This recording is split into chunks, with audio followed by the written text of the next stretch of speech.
it live on my other account. So give me a second. I got two computers going Mm-hmm. to be able to do these things.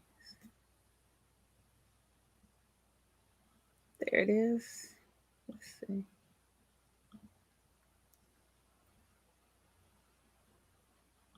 Yeah.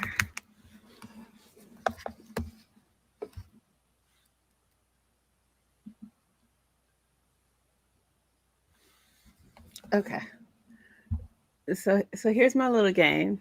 Okay. I have 50 million names for it. So sometimes it's Black Love, sometimes it's Black Joy. I don't know. I just make up a name. Mm-hmm. But it's a really easy game. So I'm going to give you a category Okay. and you have to name 5 things in that category Okay. in 10 seconds. Oh Okay. Lord. So 5 things in 10 seconds. Here's the little catch. You can't use filler words. So you can't say oh, none of that. Well, I lost already. But go ahead. Yes, So you just gotta say the things yes. in the category, okay? Okay. Okay. You ready? Yes. Okay, so I have my timer ready. So your category is Pan-Africanism Mm-hmm. with a little twist. Since you have the Jamaican background, we're gonna go with the Caribbean. So I need you to name 5 Pan-Africanists from anywhere in the Caribbean diaspora. Oh Lord. No. Hey, go! You can do this. All right. Marcus Garvey. Lord. You just W.E.B. said, Boys. Yes, I did. I did. I told you. Oh man. Amos Wilson. you just Yes. said, Oh, I lost already. we had 15 seconds. Okay, come on, we do it together. All right. Marcus Garvey, Marcus Amos Garvey. Wilson, Amos Wilson. I did it again. Walter Rodney, Walter Rodney. Man. George Padmore. Judge Padmore. And let's see. Anybody. Kwame Ture. Did I say that on already? Or I just okay? Because I'm like I say all the time, so it's this is something that goes back to my childhood. My mother's been trying to break that off. She's like, "Oh, you only have one. You only have 2 arms. You know, you don't need all these arms. You got 2 arms already." But yeah, so that's a good game though. And it's usually so I try to make it a category like people can answer, but for whatever reason, like people get like Yes. You freeze up and you're like, oh my goodness, I'm gonna look like a fool. Okay, so we named 5 men. Okay. You gotta give me at least one woman. So we're out of time, but give me at least one woman that's a Pan-Africanist. Well, I can go Mama Marimba. Okay. Yeah. Give me another one. Okay. Oh, let's see. There's an easy one that was married to one of those folks that you. Yes. Man, I'm struggling. I'm struggling here. Well, I believe Thank many. you, Sister Amy, but I'm not from the Caribbean. Yes. We're specifically looking at Yes. Pan-Africanists from the Caribbean. So the folks that are listening, do you know? Can you name a Pan-Africanist woman from the Caribbean? Go to the people that you told me. Okay. Go to their wives. Mm-hmm. There goes the arm again. Is it Amy? Amy Jack Garvey. Yes. I was waiting for you to say. Yes. Yes. You know when you put people on the spot, it's like they can't compute. My mind is still buffering, but I think it. So the big reason that I like to do it is because it just gets us to warm up and lets people come. But it's just like it's funny to hear people like I know the stuff that y'all know, and everybody's like I think it also you get the worst on the front end. You freeze up on the front end of the interview instead of the back end. And then that allows us to jump in. So let's go ahead and jump in. Let's jump in. Good afternoon, everyone. This is my first time for the there I am with the this is the first time in April that I've actually done one of these Friday continuing education workshops. And so I'm happy to be here on this Friday. My name is Dr. Ifetayo Ojelade, and I'm here with my colleague, Oronde Yero, who is a licensed professional counselor. He is also the author of Self-Rule, Reclaiming Your Inner Life, Light, and Sovereign Self. Hey, how you doing, brother? Oh, thank you for having me. I'm doing really well. That's good. That's good. Thank you for coming and having this conversation with me. Sure. I want to start out because just this week, something, well, I was going to say something significant happened, but in the lives of African people throughout the diaspora, it's always something significant happening. But the murderer, Derek Chauvin, was convicted of the murder of our brother, George Floyd. Yes. And I wanted to kind of just get your reaction. I mean, I know just as an African-American, a Jamaican-American man. Yes. And let me be correct. And so a man of African descent, and then a father that's raising Black boys. Tell me about your response to his conviction. So I purposely braced myself or prepped myself for injustice, because that is usually what happens. So I kind of detached a little bit from the outcome, and I also tried to scale back and look at it within the context of the bigger picture, so that I don't get so caught up on this particular conviction. But I was happy with the conviction. I'm not going to lie about that. So yeah, and overall, I recognize that the purpose of these kinds of situations, terror in our community, is to keep us in these kind of places where we're always kind of off balanced emotionally, and confused and disoriented, and pleading for justice. Yeah. I think that's really important, the way that you said that you prepared yourself for injustice. Because what we're going to talk about today is like healing from the trauma of enslavement. And so when we watch a murder recorded, like everyone around the world watches a murder happen, I think it's really interesting that the way that you prepared yourself was to prepare for injustice. So I'm assuming that you were preparing for him to be acquitted. Yes. Of the charges. Yes. So talk to me just in terms of that, and that psychological impact of seeing injustice happen, or expecting that injustice will occur over and over again. What do you think is the psychological impact on people of African descent? Well, it perpetuates a sense of powerlessness. A part of watching the video, which I'll be honest, I haven't watched the video completely, because I try not to traumatize myself. I've seen many of those videos, but I just didn't want to watch this one. But one thing that I did see is his facial expression as he stared at the people filming, which I interpreted to say, I'm doing this and there's nothing that you can do about it. All you can do is stand and watch me snuff out the life of someone that you may care about, or just that the person who is of your of your community. And so this is the message of the terror.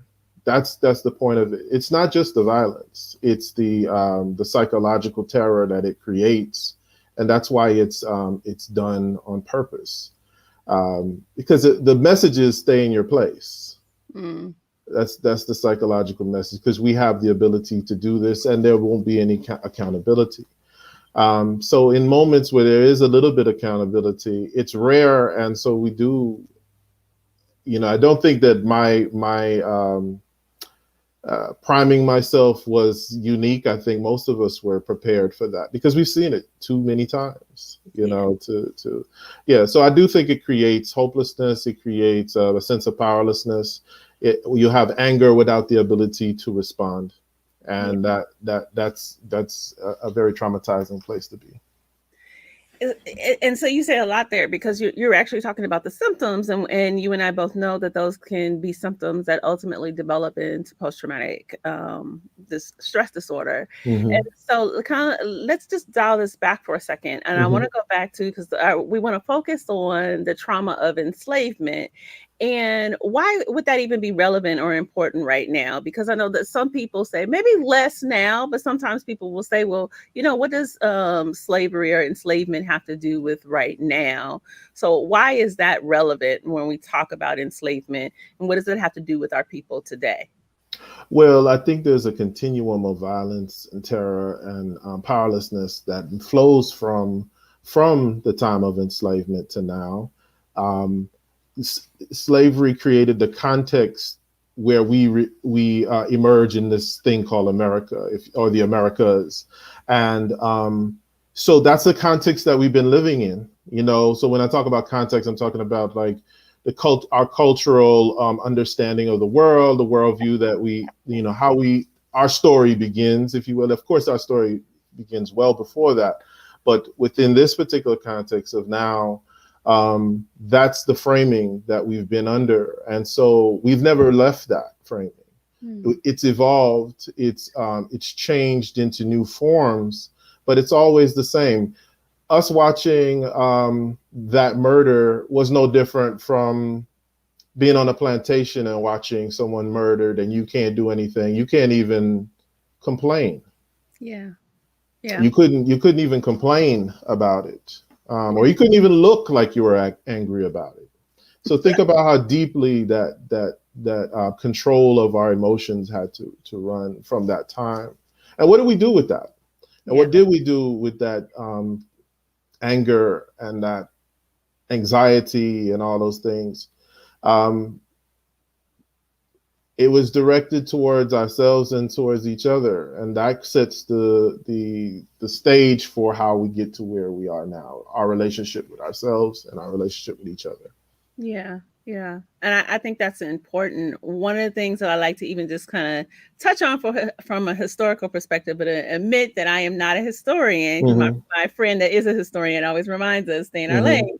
Yes. Is that even when we just think about our brother George Floyd and the fact that he was murdered by the state, the state actor, a police officer, if we go back to enslavement and we think about patty rollers, that is like really a precursor of the police that we know today.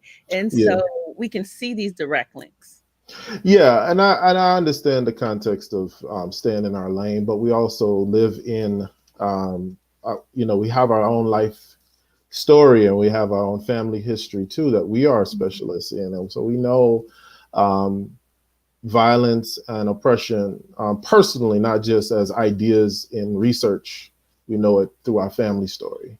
Yeah. So it's a little bit, I think it might be unfair to just simply say stay in your lane, because we've lived through some of this stuff. Not just no, I mean, and that's real. And I think and it comes in kind of two different ways. And so we know that in this country, then there's this constant violence that is happening to Black and brown bodies. And so we're clear about that. And we're clear that it's happening to Black men, it's happening to Black women, it's happening to Black children. So like right after we see this conviction, then we see these young teenagers, this young sister that is murdered by the police also. And so it's this constant pattern. And like you say, I think all of us have some kind of story around this, whether it is somebody in our own family, a friend, or someone we know within the community, and it's having like this ongoing impact. Yes. So we've never had, if you kind of go back to your original question,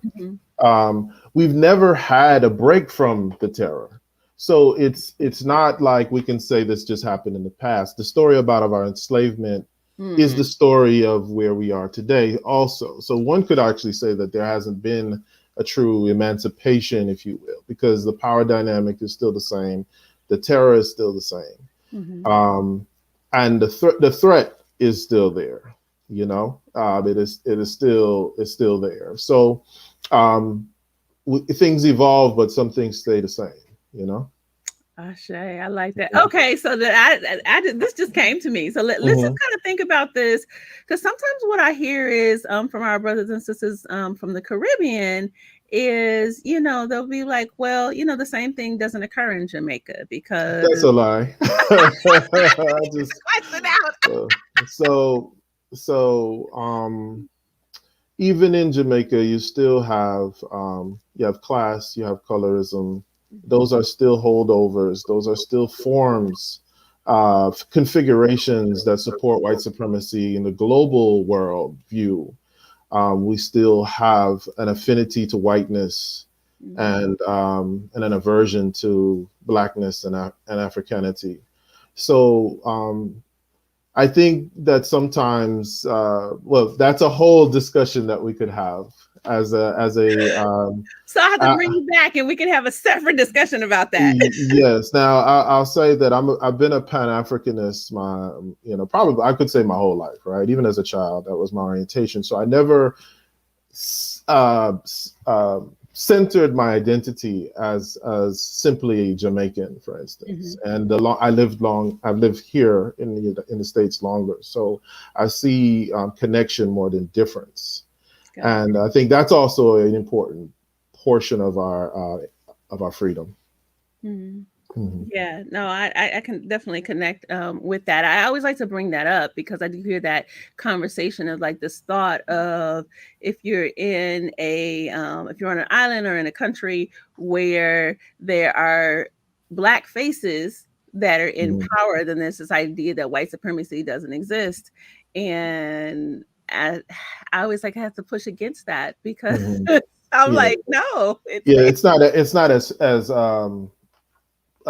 in your face. You don't see it, but it still operates. Even in Jamaica, there's a saying, the white man's ice is colder.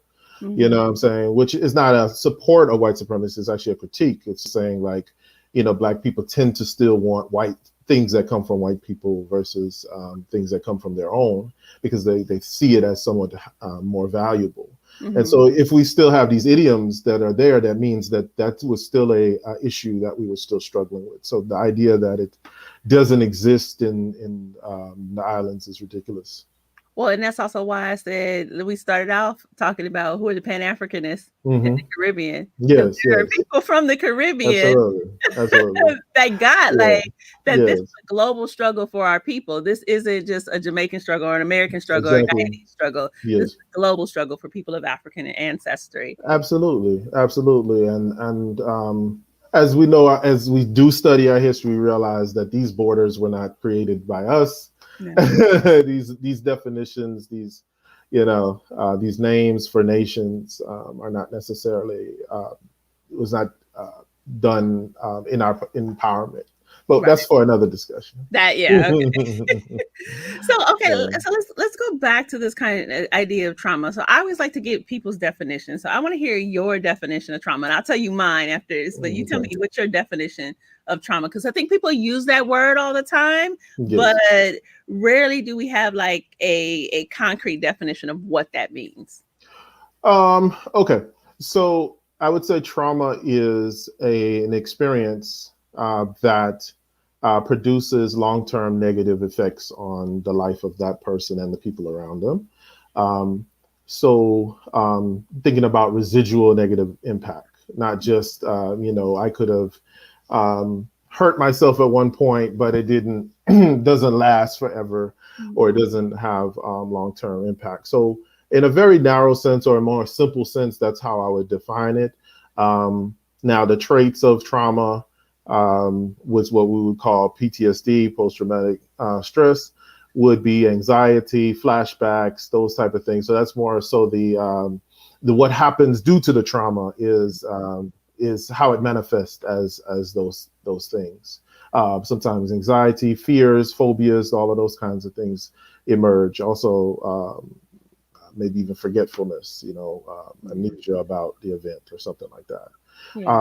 So that's a very general. We can go more specific if you like, but I would love to hear yours. So mine is real simple. Anything that's a threat to the safety and security of yourself, your family, and your community. I love it. That's it. Okay. So that just kind of covers us, because like when I look at other people's definitions of trauma, I mean, like that's good, but it usually is like focused on the individual. But when it comes to people of African ancestry, we need to understand it's a threat to the safety and security of ourselves, our family, and our community. Yes, I like it. I love what you said is like having the ongoing residual effects. Yes. Yeah. So you can have an incident like for me, I think about the Trayvon Martin incident, murder, I should say. And part of what kind of helped me to really focus my attention on trauma and community mental health. I'm not doing that professionally per se, but it's my interest. It's the desire to become more dynamic in offering services that help us as a community, not just individuals. But that incident, I think, affected our mothers in ways that it affected all of us. But there were women who I'd never heard speak on anything. For some reason, it stuck with them.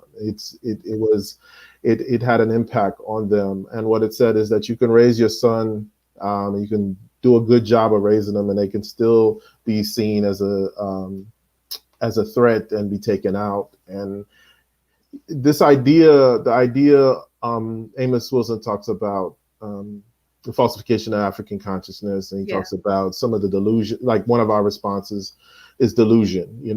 This idea that if we're just good people, if we're respectable, if we speak proper, and we say sir, and those things, that everything will run smooth. But that's not the case. And I think it comes from a misunderstanding of the threat. And also a desire, because we cannot solve it. Sometimes we do fall into fantasy. We fall subject to certain fantasies about our oppression. Like we can make enough money to get out, or we can, what I'm saying? We fall into a lot of these, and some of them catch on and some of them fade. But the idea that we could just be good citizens and that would be good enough to keep us safe. And the reality is nothing does, except for, power. Yeah. And the response, consequences to a threat is the only thing. Yeah, I mean that really kind of set heavy with me when you go back to Trayvon Martin, because I, as a mother, I have I don't have boys, I have girls, and I remember driving in the car when we heard the verdict and heard that murderer was set free. And I remember the look on my girls' faces, and the gas. They were, because that was really kind of the first time that it's almost like Trayvon Martin became the Emmett Till of their time. Yes. And it was really the kind of this kind of turning point where we could have these conversations and understand it doesn't matter what neighborhood you live in, what car you drive, how, whether or not you speak standard English, if you do all of the right things, you still may be murdered in this country, and people will justify it. Absolutely. Because if you think about even, let's say, the dynamics around how he was even in that context of being murdered. I'm sure that his family was trying to find a safe neighborhood for him to grow up in, and probably navigating between his father's house and his mother's house, and thinking that he's safe because he's in a gated community, because that's what we're told, right? Yeah. But not realizing that this is why it's important. That's why I think this discussion is so important, is that we always must assess for the threat. We must always assess for white supremacy. We must always assess for trauma, because if we teach our children fantasy about where they are, it's like saying that it's okay for them to swim in alligator infested waters. And you say, if you just think positive and you just whatever, if you learn how to swim really good, you'll be fine. No, you'll get eaten. So he didn't, and this is not to blame a victim, but he wasn't prepared for the threat, nor were any of us really, so this is not an indictment in any way of the parents. It's just the context we're in. And that is the what causes, I think, the sustaining effects of trauma is the powerlessness, the inability to respond to a threat. So when there is a threat, we have anxiety. The anxiety, as I teach my clients, anxiety, that pump, the adrenaline pump that's there, is there to rev your body up to respond to the threat. It's the fight or flight, response. So the adrenaline is there as fuel for you to fight, take off, do whatever you need to do. It gives you, even that breath, that panting is there to get the body ready for action. But what do you do when there's nothing to do to respond? That's the trauma effect. And so then that's what causes what we call in clinical dysregulation of that adrenal, that adrenal pump, is that it doesn't know when to be on or off.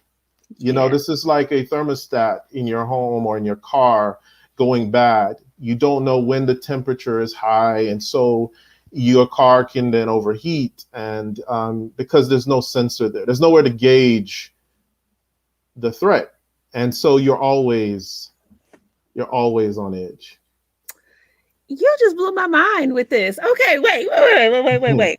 So basically, by talking specifically about a threat, it made me think about how I've seen so many young people before Trayvon Martin's murder, after Trayvon Martin's murder, because for some reason, using that in the context of like that being this kind of launching pad for kind of these current police murders and vigilante murders, and young people in their 20s and 30s being so confused when they run up against white supremacy. That's our fault. That's elders' fault. Yeah.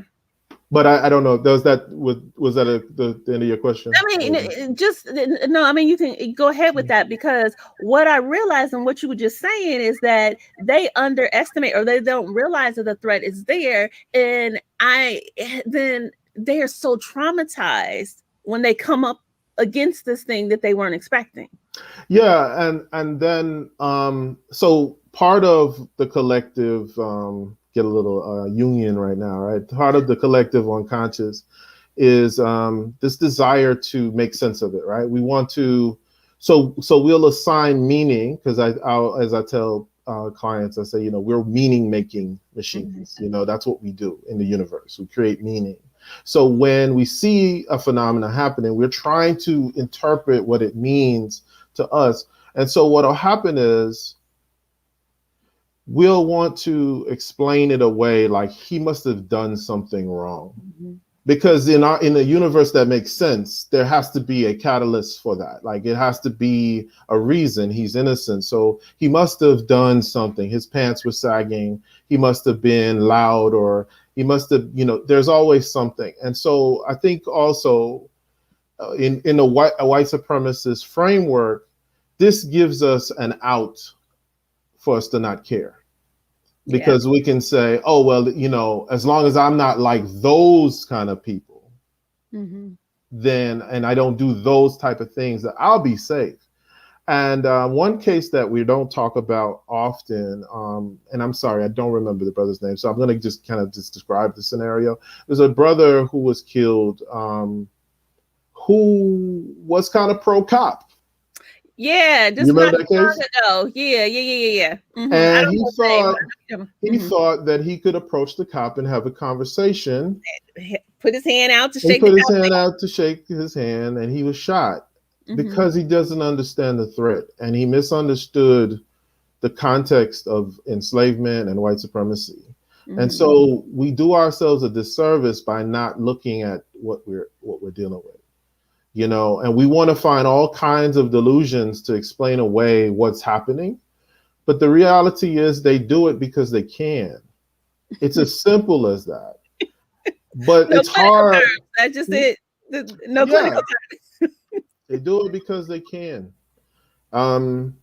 For them, they see us as a threat for whatever reason. We don't have to explore that because it's not necessary, but we just need to know that they see us as a threat.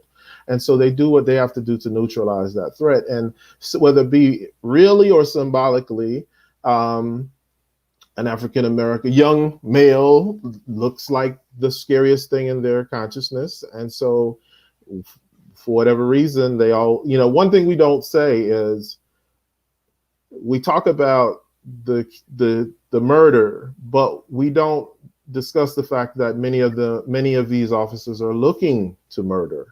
Mm. It's not simply a situation happened and they just, because of unconscious bias. No, they're looking for a reason. And so when we talk about the talk, meaning when we talk to our children about encounters with police, that's a lot. It's heavy to say, hey, you make them a false move, they may want to use their weapons. Yeah. So this brings us to kind of one of the aspects of this kind of brings us to why I think our work is important, because when our people come in for treatment, and we don't factor this stuff in, I'm not saying that our clients are going to know and be able to articulate white supremacy in their personal life, but we as clinicians, we as healers, if you're a part of, let's say, if you identify as a healer, must always assess for it, because it is the context that the client is in. And I believe it's Wade Nobles. I have a history of assigning the wrong thing to the wrong person, but I'm gonna go ahead and at the risk. So if if people are listening, whatever.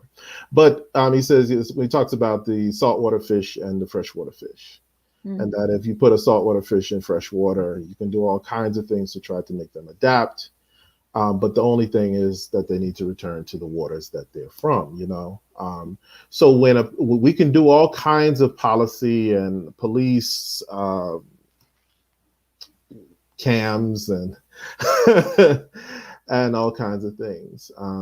But part of our healing is in returning to a context. So it's a healing process. I don't say that we heal completely, because we're still in it, but it's a process towards healing, and that includes liberation and justice and ultimately sovereignty. Ashe.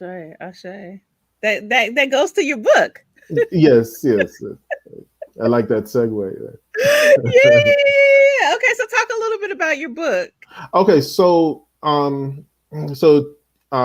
book is more so self-help. It's not as about specifically about this context, but it's about returning to what I call sovereignty, or inner sovereignty, is us moving away from seeking worldly validation and getting more in tune with ourselves, with our purpose, with our sense of purpose, leaning on that relationship more than leaning on the relationship of seeking approval from the world. So sometimes we are doing a lot of things and we don't ask the question why are we doing it? And then we attain them, but we still feel the emptiness. And it's because the ultimate goal was the validation from others, and that only lasts so long. You go and you get your bachelor's, and you're like, yeah, and now you feel like, oh, I got to get my master's, because then people will really listen to me once I get it. And then they're like, oh, well, you need to get your doctorate. And then you gotta, and it's a chase. So the book is about helping people to kind of return to a sense of personal value, an orientation, much more specific to them, finding what's important in life for them, and not kind of following the crowd, if you will.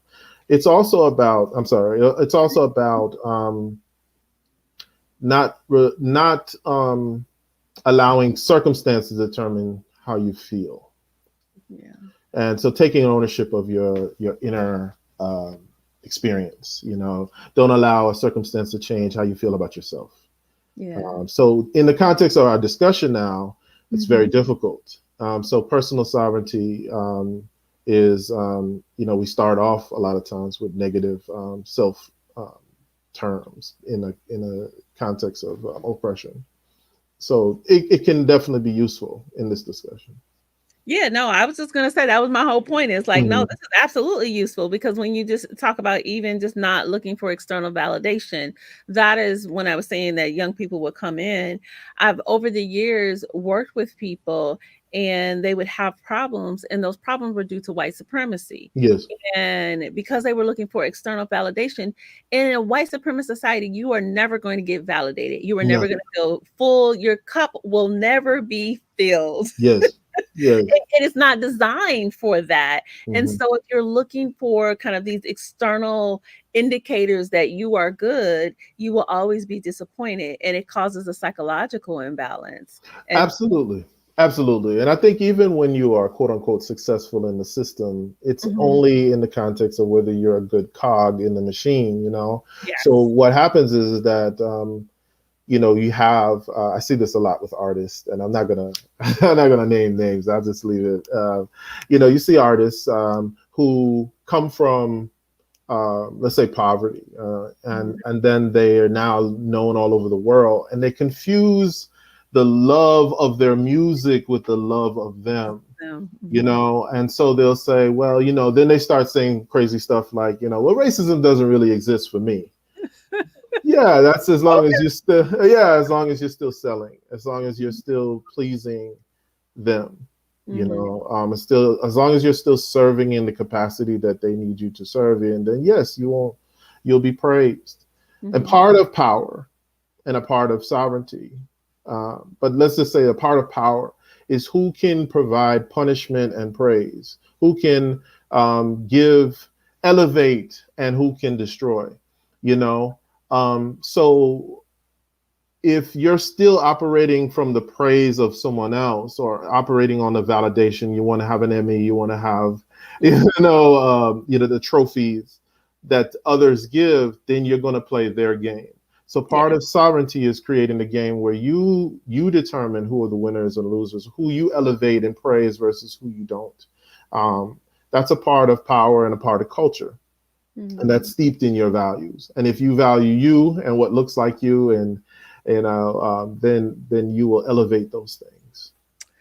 Oh, wow. So one of the more powerful things that I've gotten from an elder psychologist reminded me, and I really started to understand this as I was training in my graduate program, developing as a psychologist, and then got that reminder again. Hmm. Is I mean, he just made it really clear. If you're out here doing the work that's about healing our people, then people not gonna like you. Yeah. This big power structure is not going to like you. You're Yes. not going to be on television, which I don't want to be, but you're not going to be on television. They're not going to call you to answer questions. You're not going to be the face of Black psychology, Hmm. because if you are, then you are not doing the things that are about the healing of our people. I remember Absolutely. I Absolutely. had an experience one time where I was on WABE. And for some reason, whatever, I didn't get it. This was after Trayvon Martin, and then there were some cops that were, I think, killed in somewhere in Texas. And so a reporter called me, and then one of my friends was like, "Hey, I just heard you on NPR." And I was like, "Oh." And I remember the reporter being so confused because we were talking about trauma, and I said to her, one of the things that you have to understand is if Black people keep getting killed, one of two things are going to happen. Psychologically stable people are going to be destabilized, and there will be a risk of them doing stuff that's unproductive, or unstable people will be further destabilized. Hmm. And so then that's when you start seeing things like random killings and things like that. And she was Yes. like, huh? Yes. Yes. Yes. Needless Yes. to say, I didn't get called back for nothing. Oh yeah, yeah, yeah, definitely. And there is, I think we kind of talked a little bit about it before we got on. It's there is trying to explain our humanity to others Mhm. is again operating from a weak position. You don't Mm, have to explain your humanity to mhm, anyone.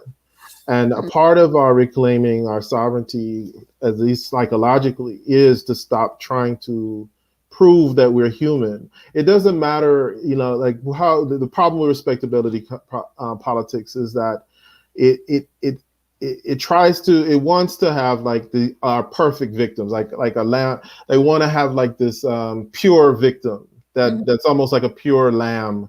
You know, that Trayvon, because he smoked weed, somehow that negates him from being a victim, or that this person had an arrest record. No, they're human beings and they're allowed to be flawed, but they don't have to be murdered. You know what I'm saying? But what I'm talking about is not so much how Europeans may process it. I'm talking about how we process our how we understand what's happening, and how we can't get caught in trying to prove our humanity. That's a losing game. And it puts us in a position where you're always behind. You're always playing catch up.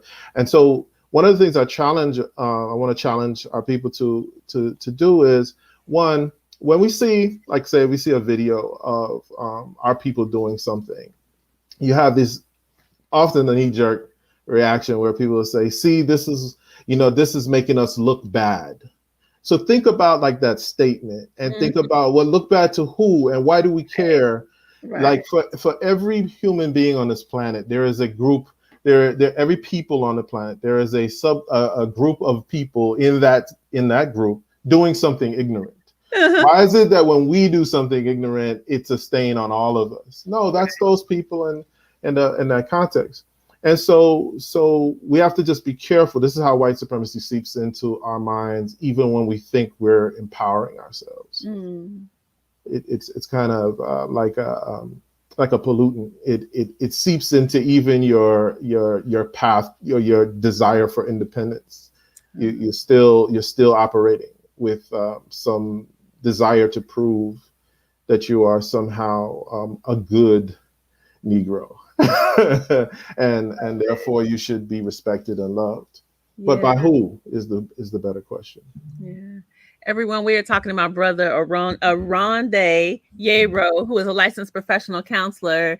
If you have questions for Oronde, or you just want to make comments, or if you have thoughts about like ways in which that we kind of unknowingly or not thinking about it, like feed into white supremacy, put that in the comments. I would love to hear. I see people that are watching. I'd love to hear kind of your comments and just jump into this dialogue. One of the things that I thought about, just an example on the other end, is not necessarily people doing stuff that is ignorant or unproductive, but sometimes I see these posts on social media where, I don't know if you've ever seen this one, where there's a bunch of Black kids on the train and everybody's reading. And the comment, the heading will be like, see, they never show this. And I just go past that stuff. I don't need to prove anything to you. I know that Black people read, that Black children read, that we are smart, that we are creators of lots of things. I don't need to post that to prove that to you. So when I see stuff like that, or there's these posts sometimes, and people might get mad at me because I'm sure I've got some parents listening, where they'll have like a 14-year-old that is going to MIT or something. I'm not impressed by that. Because the very idea that you post that means that at some level you believe that these things are impossible for us. Yeah. Yes. And that's dangerous. So that's the double. It's in one way and the other. In the negative sense, it's kind of like another kind of what's analogous is like both, let's say, your standard economy and the black market is still controlled by white supremacy. So whether you're doing crime or you're doing legitimate business, you're still under the governance of white supremacy. So, if you're selling crack, it's because it serves white supremacy somehow. So what the problem is that we have to become somewhat aware of it. And as healers, we have to interject these ideas to give us a different thought, a thought that is an empowering thought, that we just have to challenge ourselves to say, why are we trying to prove our humanity? We've done that. We've already done that. You can't prove your humanity to somebody who has already determined that you're not human or less than human. Right. There's nothing you can do. You can, LeBron James is probably one of the greatest physical basketball players ever, but they'll still say that he's a monkey. they'll bypass his hard work and all of the, the diligence and his intelligence and all that, and they'll still say, oh, he's just a monkey. And if no matter what you do, if you try to do it, so sometimes how we seek validation might be in excellence. Again, serving white supremacy. So to me, if you want to turn it on its head, is that African people must solve African problems.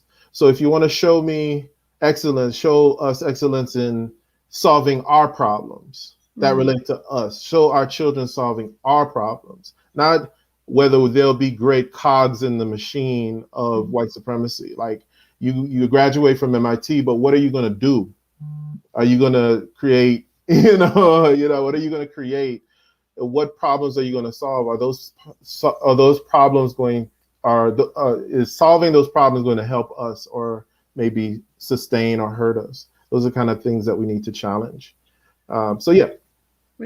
No, that makes sense. And I think it goes to this whole idea of like, how do we heal this trauma of enslavement? One is that we've got to recognize that there's a current impact of enslavement. That the things that we're experiencing now are the residuals of enslavement.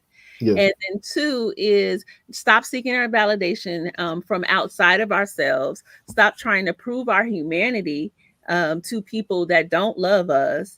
And then when we are trying to build our community, the things that we think about, the things that we do should be in the service of our community. Like you said, African people need to solve African people's problems. Yes. And in order to know our problems, it does require a desire. We must have the desire to solve our problems. Sometimes there is some confusion about that. Like, what are we serving? What are we doing? Are we trying to be good, wealthy? Are we trying to serve our people, kind of thing? And there's a path to do both, but there's a path to do both. But I think the important part is to know what we're doing, to be conscious. The part of being conscious is that it allows us to not fall into just simple patterns. It allows us to be creative and change course. So you don't have to do exactly what our parents did.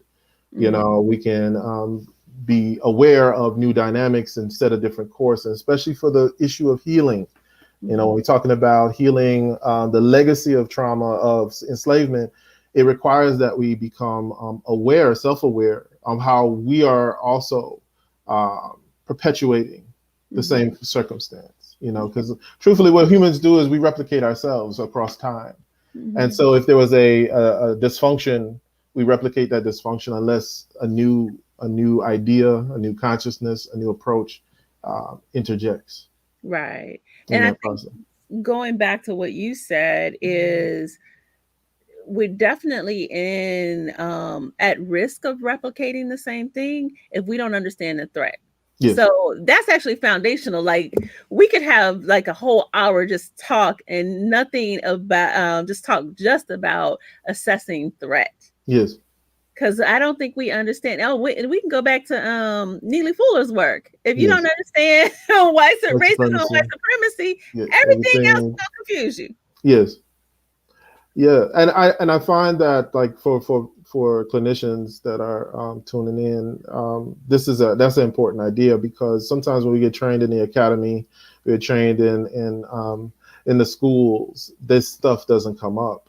But yet we go out after we leave that to serve that community, and we're trying to apply Freud and Jung and CBT to our people. And there's some value, but you have to tweak it to make it for us to fit our context and how it works for us. So when you see a child that's unruly, that comes into your office, what is the context that the child is coming to you? Is it simply that they're just a bad kid, as everybody has said, or have they had adverse childhood experiences up to that point where, say, all the adults in their environment have failed them, right? And so they recognize that they're probably on equal footing in intelligence and responsibility with all adults in their environment. So when you come and you're trying to talk to them, they're treating you as an equal instead of recognizing that they're a younger person. So these are things that we have. This is like a small example of something that we fail to assess. And so we'll then draw the wrong conclusion to what we're seeing. Mm-hmm. You know, why are we responding this way? Yeah. You know, that kind of thing. And I think we see that quite a bit with our young folks because the system of white supremacy, when I think about it, again, going to this idea of threat, because, you know, messed me up with the whole idea of like thinking about threat, is one of the things that we could just think about the Congo. Have you ever seen the movie or read the book King Leopold's Ghost? Yes. Okay. No, I haven't read it, but I'm familiar with it. Okay. So it's traumatizing. So, you know, it's one of those things. Yes. But the part of what happened is when they went in, King Leopold, you know, sent his folks in and they were trying to like take over the Congo. They would go and try to enslave the folks and trying to get the rubber out. And the problem was these folks had grown up in their community. They had a good sense of themselves. They weren't externalizing and trying to get validation from an external source. So it was impossible for them to do that. So what they would do is kidnap young children, kidnap all the young children, and they raise the young children.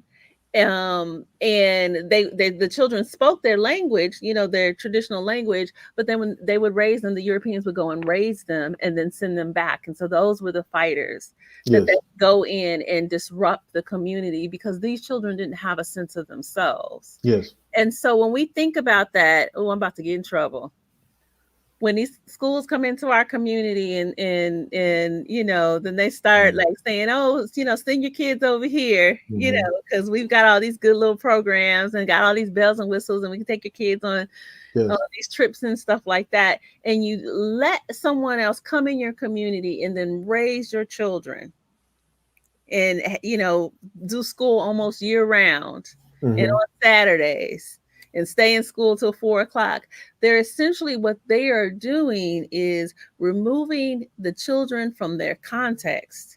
And then when they send the children back into the community, back into their families, it's like they've created this foreigner that goes back into the community that becomes a weapon. Yes. And that's been used really from the beginning of time. You educate. If you don't fully annihilate the enemy, then you raise their children to serve, you know, and the way you do that is you educate them. And so then the children of the conquered people of Rome became Roman citizens, you know, in that way. So it's the same. And so then you get politicians that are not who have excellence when you tell the story, right? But they don't have allegiance, and they don't have the same values, and so yes, I definitely see that, and that perpetuates the same thing because, and I know we're drawing close in time, but we also have to recognize that that alienation that it causes from the community and from now we have no models for success because all models for success are models where you have to become an alien to your own community. So there's kind of like only way out is to sell out kind of thing. Wow. So if we think about this in terms of for the therapists that are listening, what should we be doing? I mean, there's so much. There's no way in the world that we can tell everything that needs to happen. But what should we be doing to even just be able to assess the threat of white supremacy and how it's impacting the clients that we're seeing? Well, I definitely think that we need to be doing our own work as clinicians. But assessment is difficult, and I'll admit that this is a kind of a beginning of a discussion of a broader discussion more than a conclusions form. But I do think that we need to understand